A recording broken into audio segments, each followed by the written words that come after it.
Hi, Taurus.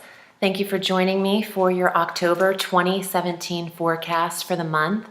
I just wanted to take a moment before I start to send my condolences and my heart out to anybody who is dealing with the suffering of the tragedies of this world, the natural disasters that Puerto Rico has experienced, that Mexico, Florida, Houston, all of the Caribbean, and all of the drama that we are getting globally and politically. It's a very harsh time, and I thought I would have to mention this before just starting in because it's just an overwhelming amount of disaster that's occurring. My heart goes out and my thoughts and my prayers are with all of the victims. And I've donated to the Red Cross. I'm hoping everyone puts in a few dollars if they can to help everyone who's lost their homes and lives and comfort and all of this. It's just, it's so much. I had to send my love out. I know they don't even have electricity now. They're not even listening to YouTube or television. I just felt I had to say that prior to starting. So our thoughts are with everyone, and we pray for the healing to ensue as soon as possible in this world, as quickly as possible. So let's move on to our forecast. There is some benevolence available to us. Jupiter is making a transit this month, and it's going to impact you in a beautiful way. Let's start though. On the 5th, we have our full moon at 12 degrees of Aries. And this full moon is conjunct Uranus and takes place in your 12th house of closure, quiet, release, the mind, the subconscious mind, your psychic abilities, your intuition, your dreams. This is a very peaceful start to October for Taurus.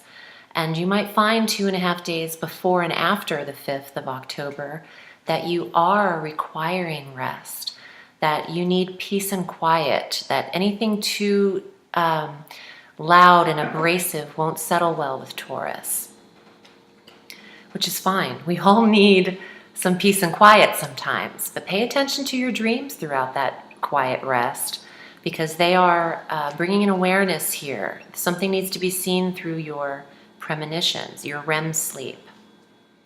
And keep a journal by your bedside when that's happening so you can get it all down. Now on the 10th, this is what I'm excited about, the 10th of October, through November 8th of 2018, Jupiter will be leaving Libra and entering the sign of Scorpio.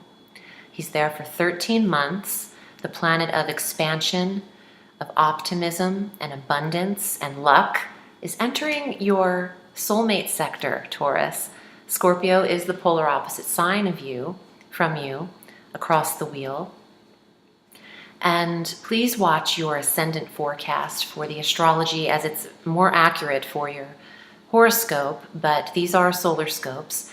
And if you want to check out your moon sign as well, that will help because you can get a full emotional cosmic catch-up with watching sun, rising, and moon horoscopes. So Jupiter in the 7th house. You want to get married, Taurus? You want to meet your soulmate, Taurus? What do you want? You want a business partnership? Jupiter is assisting. He is elevating the 7th house of significant others for you. And this is a 13-month period of time, so if on the 10th nothing happens, it's okay. It's a process, but the optimism that is surrounding this and underneath it and brewing in it and all around it is available. The faith that you can meet someone is what Jupiter does. It makes you feel that you're real close to something. You're on the brink of something cracking open here. And that's the kind of vibe you really need in order to manifest what it is you're searching for. So he brings on the energy and you do some of the work here. So be seen this year. Meet as many people as you can. Jupiter is assisting in the expansion of your soulmate sector. So that's available for you this year. And if you're already in marriage and already connected, it's elevating your existing relationship. This is a connection that hasn't occurred for Taurus in 12 years. And if you go back to 2005, about halfway through that year, Jupiter was in this sector for you. What happened then? Did you get married? Your first marriage? Your third? What was it? Were you, did you move? Was there a massive expansive energy in your relationship? Did you move in together? So you can see how this will apply if you go back every 12 years. Jupiter was in the sign of Scorpio. And it's going to be great for weddings. This is a wedding bell year. This is when Taurus wants to plan your engagement and or wedding. So this is big stuff. And even if people aren't saying that they're the marrying type, they are the marrying, anybody's the marrying type. That's just a bunch of BS. If they're saying that, they're not with the right person, because anybody can make you the marrying type. Trust and believe. If marriage isn't their thing, well, it's either going to be their thing with Jupiter here, or you might just meet someone else that it is their thing. You might be feeling that marriage is your thing. So if you're in a relationship that has you at a ceiling and maybe they don't want to conform to legal stuff or some kind of societal norm is what I'm getting. It doesn't really matter. You weren't born your significant other. You were born you. What do you want? Are you going along with what they want?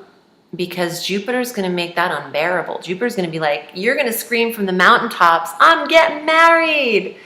Wow, all the lights lit up when that happened. I don't even have any lights that came on. Maybe it was just like my energy. I feel like this is exciting stuff. I'm lit up, so maybe that's what happened. It's so weird. Well, anyway, congratulations, because I feel like you have the world in the palm of your hand here with Jupiter in the 7th house. So you can kind of control the significant other if you want things to develop and they haven't as of yet. See how that plays out.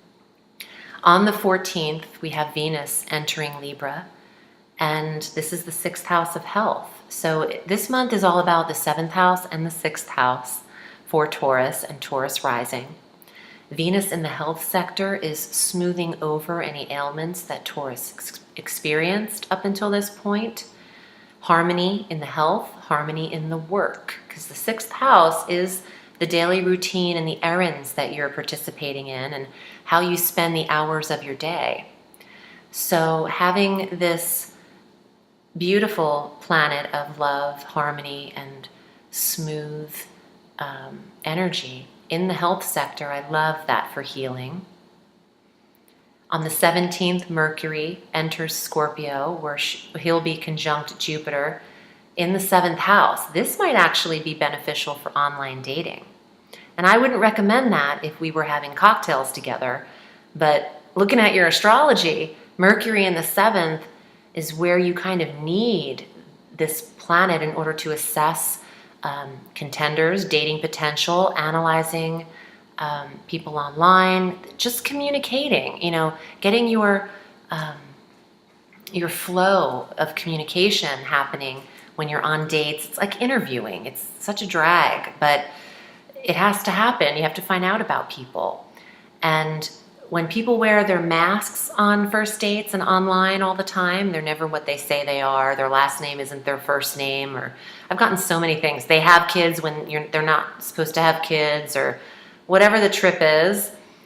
Mercury in the 7th is they can't pull the wool over your eyes there. You're assessing relationship potential accurately with a direct Mercury in the 7th house.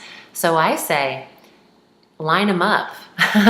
Line them up from the 17th down. Have yourself a bachelor game or a bachelorette game and just knock them out.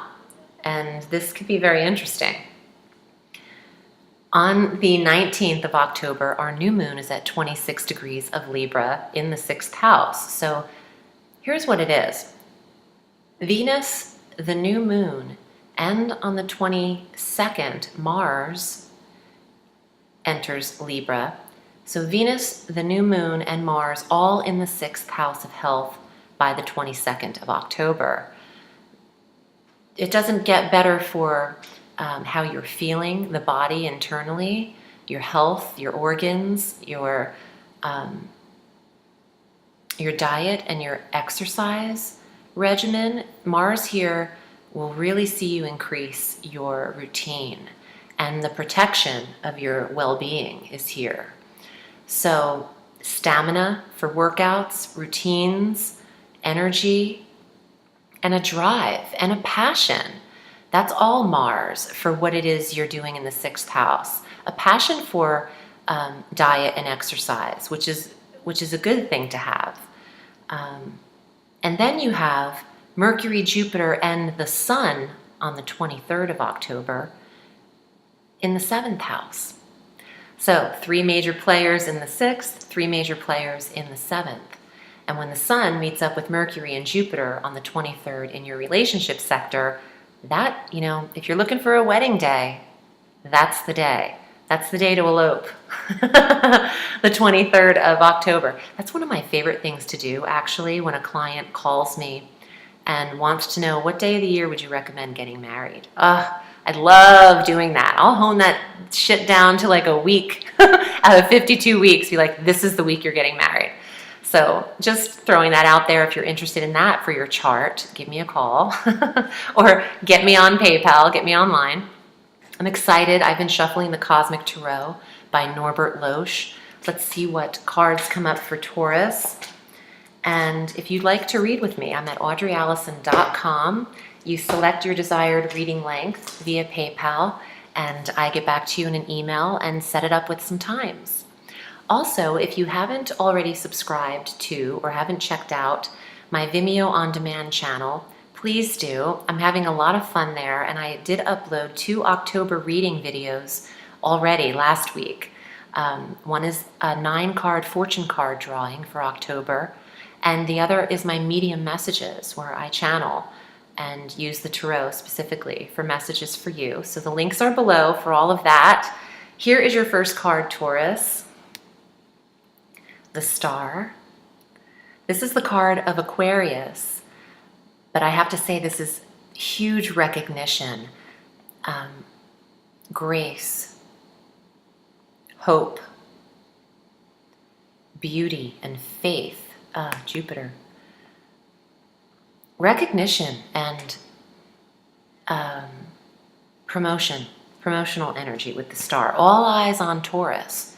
You're the only sign so far, this is one of my last readings though, that has the Star card. 10 of Cups. Hey, wedding bells. This is the highest emotional card before you get into the court cards of the Cups. This is a beautiful connection, marriage, relationship, significant other. Taurus is either meeting the right relationship or in the right relationship, and this should progress. I want to say that it's time to increase what you're doing in this relationship. Due to the level of the 10, you're going to take it to the max, is what that's saying. Wow, Chariot. Oh, this is also fitting in the theme. I don't know if you watched more than one video, but you might want to check a few of them out. The theme for this month is that in every reading, with the exception of Gemini so far, there have been 2 major arcana cards in the reading. Gemini only had 1, but still they're coming up a lot, which tells me this is a game-changing month. It's a month of new major change. And the Chariot is a beautiful card representing Cancer in the Tarot, but full speed ahead. Motion, quick movement, things rushing in. It's a card of victory. You get, remember when I said earlier something I was picking up on, that if your partner wasn't wanting to get married, but you do, you get what you want. Taurus, it's going to be hard not to get what you want in October. When it comes to relationship, and I have to say, these 3 cards only came up for Taurus. I have 2 more though. This one's been out a lot.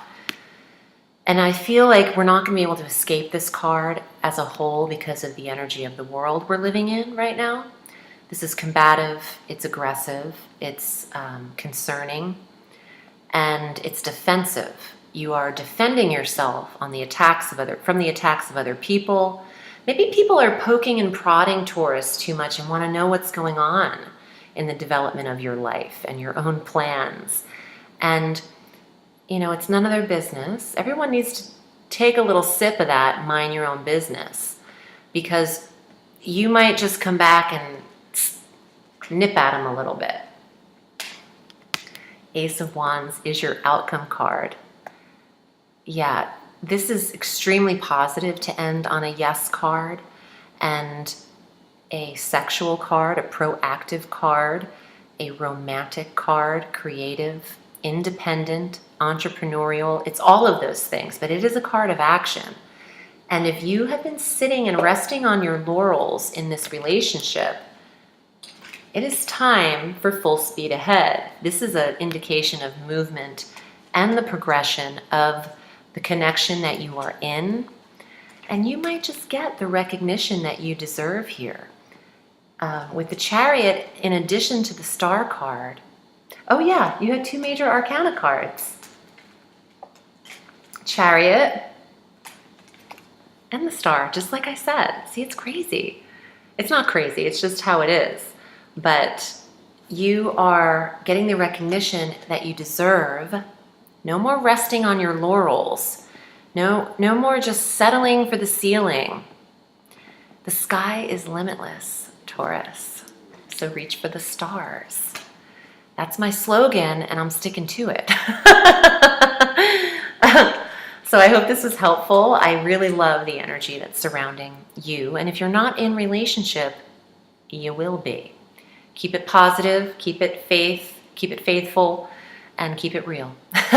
Maybe that's my new slogan. Thanks, Taurus. I wish you a lovely November. Remember, the sky is limitless, so reach for the stars.